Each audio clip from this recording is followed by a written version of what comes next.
For minor keys, I wanted to think about institutions that are both centers for beauty and autonomy. So Tougaloo was a natural way for me to think about institutions where the geographic history and the present and the future are really about autonomy, invention, and the sacred. I started with the name Tougaloo, which means where two rivers meet. And Tougaloo is located in Mississippi and used to be Choctaw land. And the Choctaw were driven out during the Trail of Tears. And after the dispossession of the Choctaw, it was the Bodie plantation, which was a cotton plantation. And after Emancipation Proclamation, it became Tougaloo College.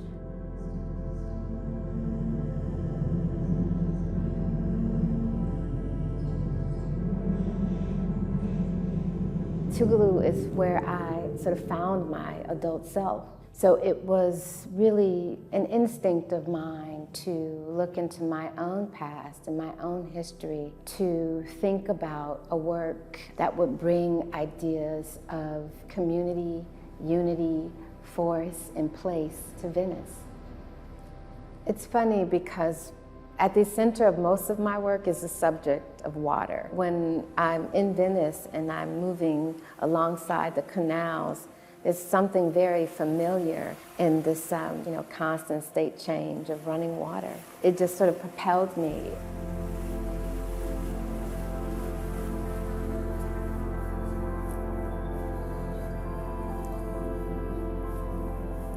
So now to turn back to Tougaloo and really consider, the language of the Choctaw, where two rivers meet, and consider the history of the plantational scene, and consider the history of my own practice of mindfulness, and the encounters were both real and metaphorical.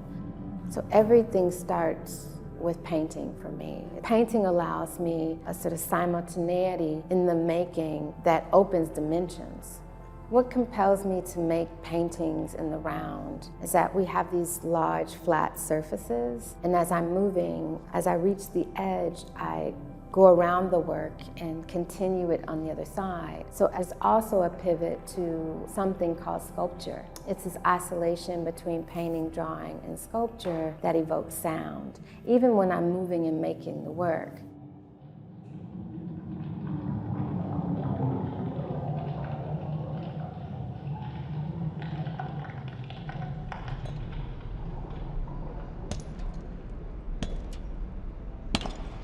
It was a real pleasure to come to Venice and work with glass.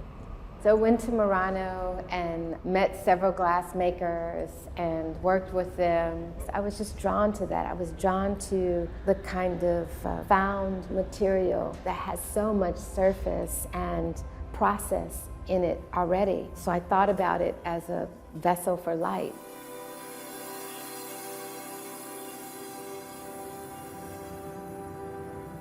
The two approaches, one is about the expanse and one is about kind of deep interiority, deep ideas of distance and belonging. I was excited to bring a sort of haptic quality to the work where people could transverse it and experience it in real time. It's the way we build worlds.